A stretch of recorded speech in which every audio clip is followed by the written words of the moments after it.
Welcome to another episode of the Real Estate Show. We're your host, Ryan Kelly. And I'm Eric Shaver. And today we have a special episode because we're not talking about 45-foot luxury Class A diesel pushers. We're not talking about high-end fifth wheels.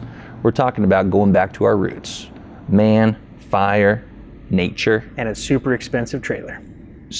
That's it. That's right. We're talking about overland camping. Welcome to the Real Estate Show, brought to you by the top 50 dealer Beaver Coach Sales with your hosts, Ryan Kelly and Eric Shaver. If you're here to learn about all things RV, you're in the right place. In this podcast, we sit down with people who build, buy, and sell RVs to bring you an in-depth look at the RV lifestyle.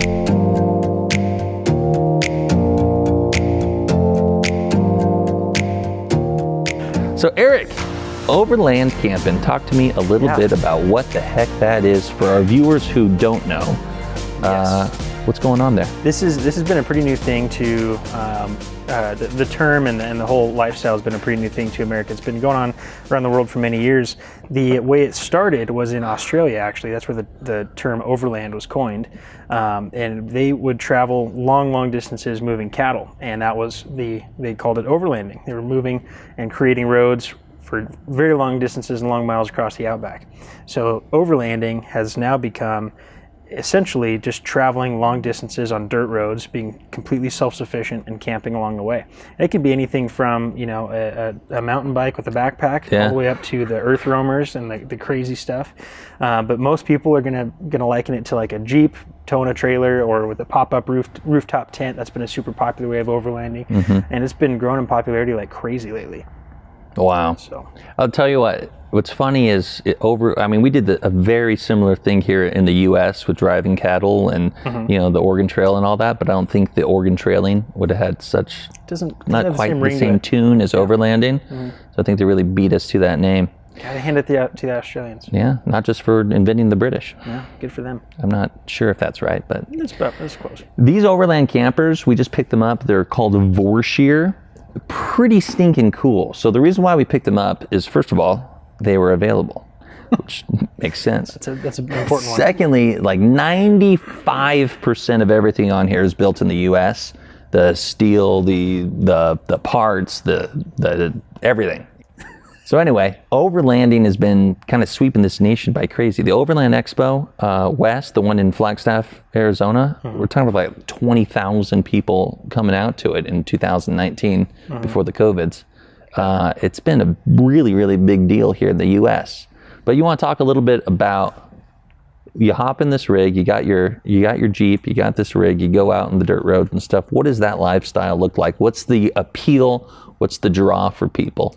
Yeah, the cool thing about these, and especially this product that we have, is they're ultra lightweight. Our smallest lighter weight one is going to be in the 1,300 pound range. You can tow it with a side-by-side.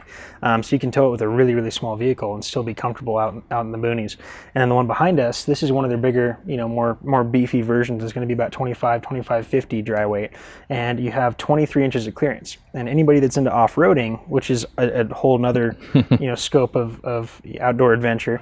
The cool part about this is, like, my Jeep, for instance, probably only has 13 inches of clearance. So anything I can go over, this can easily go over and then some. This thing will go farther than my Jeep will on a trail, which is unbelievable. And the cool thing is, most Jeeps and lightweight SUVs that are built for off-road only tow 3,500 pounds or so, and this thing's well within that capacity. So the cool part about it is it's designed to fit that lifestyle and to fit the vehicles that are built for getting back where other people can't. And with America, we have so many miles of just Forest Service roads and BLM land that's just super expansive across many different states. And I've spent many days and miles on the back roads exploring in Oregon and seeing all the places. It shows on your face. You look tired. Do I? I feel weathered tired. By your experiences of travel. Leathery, to say the least. All my 28 years. But yeah, it's pretty cool to see where these things can go and how comfortable you can be when you get there. You've got full leveling. I mean, everything you want on it. Well, here's the deal. Like, there's more RVers than ever before out there, and all these they're all competing for the same RV parks and the same RV camps. When we were going on a hike, Lindsay and I we're hiking Broken Top. And there's two ways to hike Broken Top here in Central Oregon. Okay, the first way is this, like, you park at the bottom near Todd Lake and you do the 11-mile hike all the way up, and it's exhausting. Or the second way is you have your 4-wheel drive vehicle and you go on that service road, and there's a big parking lot area that's all dirt, but it's all for 4-wheel drive rigs. You have to have 4-wheel drive stuff to get up there. But you go all the way up like 9 miles, and then it's a nice 2-mile hike up to the lake, right up there in the mountains. Never done it. So that's the way we do it, obviously. But I tell you this story to tell you, on the way up, we saw 3 or 4 of these kind of things, these overland campers up there, just right on the side of the trail, on a big opening clearing, and you look out and you have the beautiful mountain views, and you know it's free parking, because there's all kinds of service road and I mean all across America, and ditch runner roads, and you know, for irrigation and stuff. There's all kinds of places you can just pull off on the side of the road and, you know, eat lunch or camp there or whatever. So first of all, it's free, which is good, because these are like, you know, 50 grand.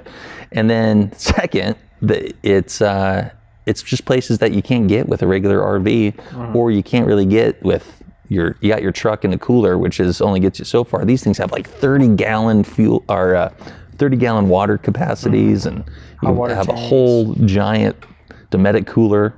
Yep. It's crazy. It's the cool thing about these ones in particular is they have everything you need, nothing you don't. They've got everything that you could possibly need to stay out, you know, indefinitely. If you have, I mean, it's got solar on board, so we've even talked about doing lithium upgrades. It's already comes with 2 batteries, but with the right batteries and everything like that, you've got air conditioning, you've got heating, you've got, I mean, you can stay out as long as you have propane, and you can stay out longer than that if you're willing to you know, go without that fuel source. But it's pretty amazing what you can do with them. I was talking with the customer about them, and the cool thing about it is the way these are built, aluminum, you know, skin. I mean, they're designed to last a lifetime. You know, the frame, they actually angle the frame 30 degrees so that they get a longer weld across those bars where they meet. I mean, every single tiny little thing on these Vorshear campers is just designed with the utmost like rugged durability in mind, which is super cool. And if you've ever gone jeeping with me, you know that there's a good chance I'm going to break something. So I don't think you've ever not broke something. I don't think I have either. But carried a lot of parts. That articulating hitch is pretty crazy. It seems like all these overland campers, everyone's got their own style to it, but it's the same concept where that hitch just, I mean, it's going right behind you. There's no problem. Your Jeep could be upside down. This thing is still right Jeep side up. And this will, and you still have camp. It's nuts. To wait for the tow truck. Yeah. It really is cool. But I like that. And you know, with more and more of RV parks and stuff getting filled up, like we're talking about, the idea of just getting out there, it sounds like more and more fun.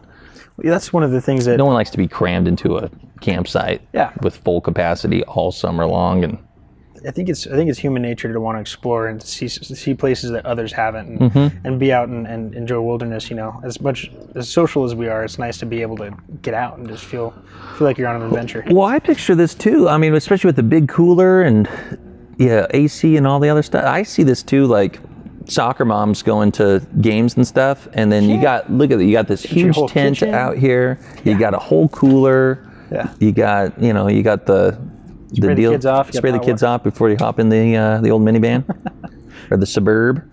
No, but I think the applications to these things are countless. And you talked about how the ruggability on it. I like that these wheel wells, if you hit a rock or something, these guys break away. Yeah, a tree. These guys break away.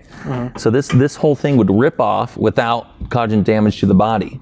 And then you call them up, and they just, I mean, it's just simple welds on here. They build one of these, send it out to you, and you can put it back on yourself. Yep, it's just amazing. It's pretty cool that way. Which especially if anyone goes out with you, you know that you're going to break some stuff on it. Yeah.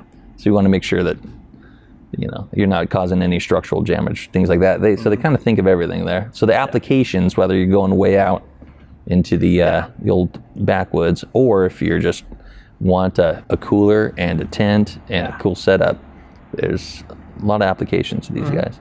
Yeah, it's perfect for the long term. It's perfect for short term, just going up to our high Cascade Lakes. One cool thing about Oregon is we have a trail that starts in Sisters, and you can go from Sisters to Crater Lake, which is a significant amount of distance without ever touching pavement, which is that is cool. Super cool. I mean, you're driving through the Cascade Mountains for I don't know how long, it must be over 100 miles, you know, just on dirt, and to be able to do that and camp along the way, it's a pretty cool way to see some country that nobody's ever seen. And you know, you're one of the few that have driven on this Cascade Lake Highway and seeing everything that Oregon has to offer. So I mean, this is the best way you could possibly do it, in my opinion. But no, I'm definitely with you. Cool. So let's talk a little bit more. Diesel pusher back there. What's that? So you can't get a diesel pusher. No, you wouldn't. Well, you probably could. You just can't get it out. You only get it there once. You're stuck. Yeah. So talk to me a little bit more about Vorshear specifically. What makes them different than other overland brands? I think their focus on quality and durability. There's a lot of people that essentially import from China, where they buy a crate load of these trailers, and they're just the stamped out brand with basic, you know, cheaper welds. It's not that they're going to function and do what they need to do, but this is something that's built to function forever and last. I mean, this thing is bomb proof. If you look through at the welds, every single weld on each corner of the frame is gusseted. I mean, every single piece of this thing is absolutely overbuilt to a level where it's like, I just think that's their biggest focus. They're birch plywood. They have high quality birch plywood in the whole interior. I mean, all the different little things, the aluminum skin. They are coming out with one that's going to be fiberglass skin too, to save a little bit on cost, to keep that cost down, but still have a full hard shell. What's cool about these too is, like, you know, the tent camping days, you know, are over for a lot of people, but you can still have that rugged in nature feel, but you have an actual little cabin. I love these because it's like you have your heat and your AC. You've even got a little place you can plug in a TV. It's got a stereo system. It's got everything you can need to feel like you're, you know, actually not camping, but you're still camping. That makes you're in sense. a little tiny 2,500 pound vehicle. It's pretty awesome.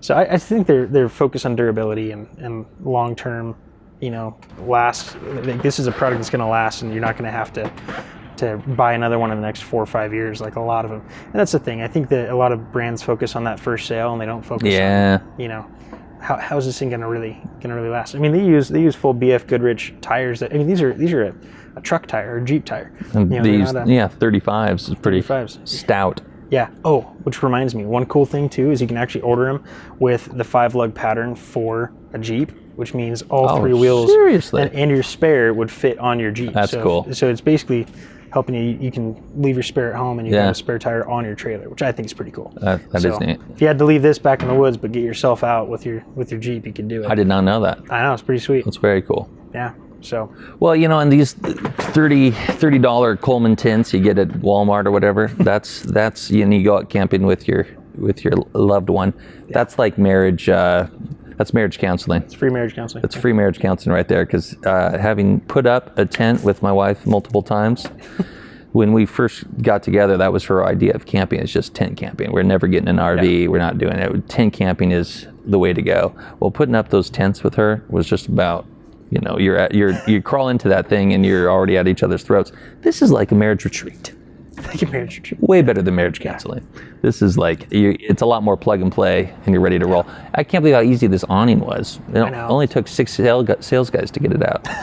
Took us a minute now that we got it figured out, I think we got it down. No, I mean, it's dialed. Yeah. But it's pretty cool. And then you can add the I don't know what you call those. Mosquito net or whatever. Yeah, like the door deal to it. So it's pretty unique. But yeah, it's a lot easier than those rods that are collapsible that you can never quite get through. Yeah.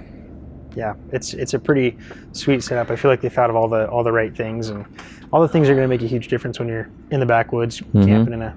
Now in Central Oregon, the CVT started here, the tents, and the other company is Free Spirit, both here in Central Oregon. So in Central Oregon specifically, why I think this is such a great brand is half the vehicles here have those tents on top of it, those $3,000 tents. So people already have started getting used to the introduction of that overland lifestyle. Yeah. Plus in Central Oregon, you really need a 4-wheel drive vehicle because we get so much snow in the wintertime. Right. And it's just fun to romp around. You know, you're 10 miles away from being out of civilization. So it's not like you have to drive to get out of the city. Yeah. So I think people have already introduced themselves to that lifestyle with those rooftop tents, and now this is just that next step. I think the biggest complaint that I've heard, and I've had a lot of friends that have had the rooftop tents, is that once you get where you're going, if you want to leave that campsite, after you've set up camp with a rooftop tent mounted to your vehicle, you have to tear down your entire camp, pick up and go.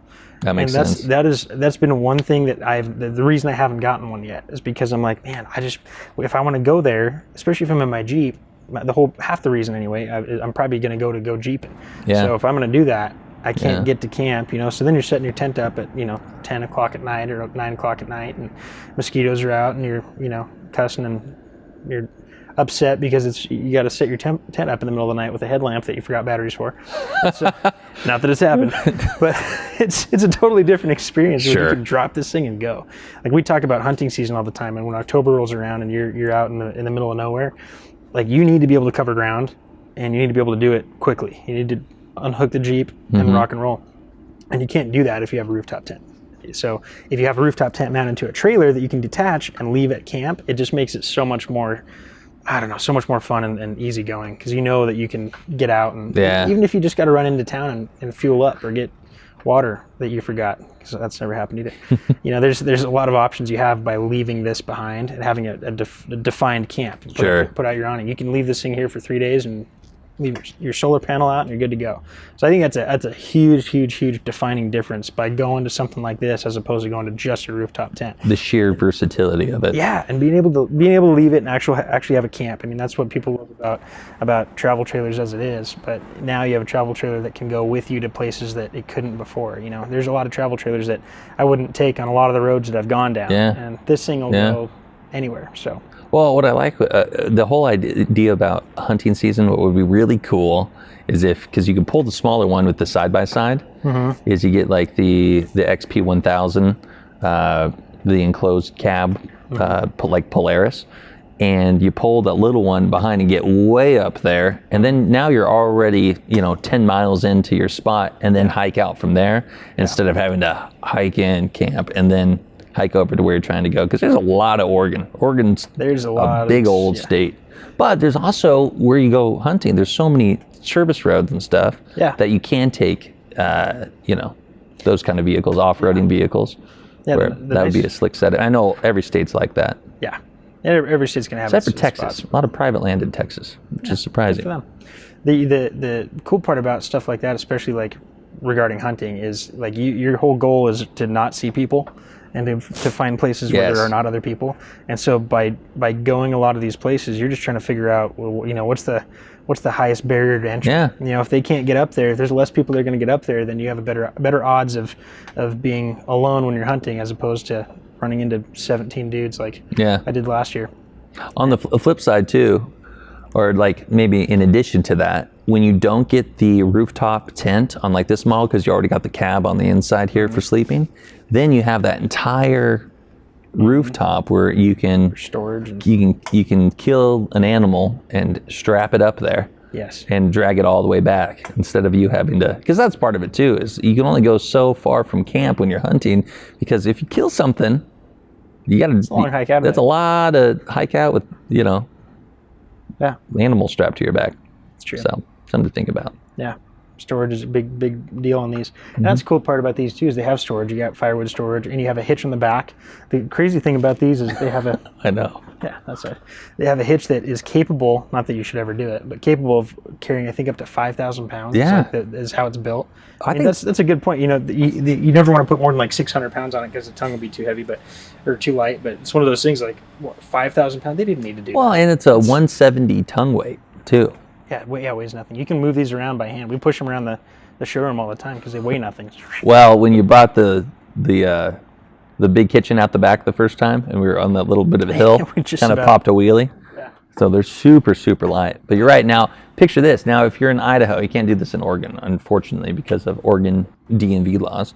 But in like Idaho, you can hook a boat on the back of this, pulling this, pulling it with your truck, which is pretty cool. Buy 5 of them, just stack them.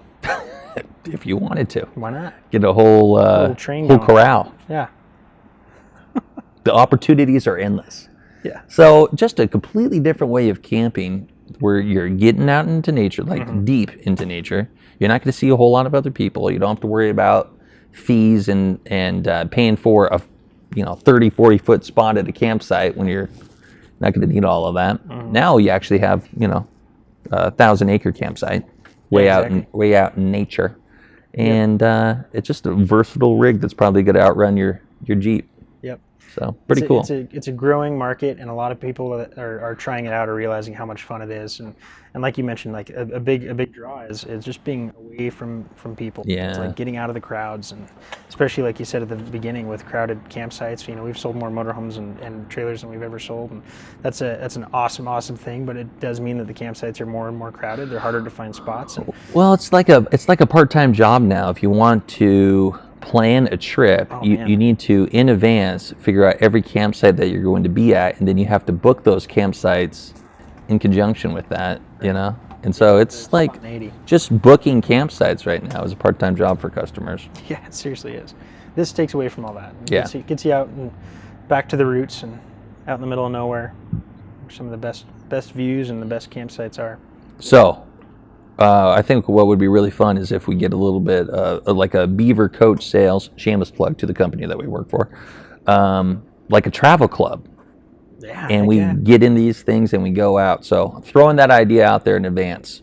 Yeah. If you're super into overland camping, hit up Eric at beavercoachsales.com and say, yo, let's go camping. Heck yeah. We should take these out, do a little trial run with them. You know that's right. And like I said, we just got these guys in, so we can't wait to go out and play with these things and get way up in the sticks and get stuck. It seems like every time I take my truck up in the mountains, whether it was like turkey hunting last year or what, I end up calling Eric, going, hey, we're stuck. The only 10 patch foot of snow in Central Oregon. I thought I could make it through. I thought you could too. I thought I had full send. No, that was rough. So okay. Anyway, if you live in the Central Oregon area, hit us up and let's plan a trip soon. If not, then I'm glad. If you're not in the Central Oregon area, then I'm blown away that you're listening to this podcast. Thank you. It's wonderful. We're getting out there, is what I'm saying. You're not just right here in Bend. Yeah. So that's awesome. But either way, we want to hear from you. So Eric at beavercoachsales.com, and let's talk about overland camping. Continue the conversation, because I think this industry is really taking off. We have specialized in luxury Class A diesel pushers for years and years, and it's pretty cool from ownership here at the store, just opening up to the idea of us going, hey, let's try something new too. There's a whole emerging market.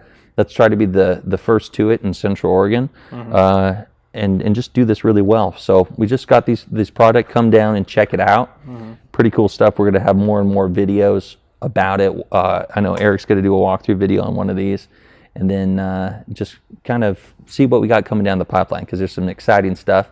In addition to Vorshear, we have some other product that we're picking up as well. So keep an eye on our website, and we'll go from there. If you are following us at beavercoachsales.com or any of our social media outlets, you'll know that we have a lot of stuff that's been going on the month of July and August. We had pickleball tournament. We had Oregon Jamboree, a big country music festival. We bought up a bunch of animals at the Deschutes County Fair. We're going to get that meat harvested, and we're going to give that away to employees. We have Ghost Tree coming up, which is a big golf tournament fundraiser for kids in our community.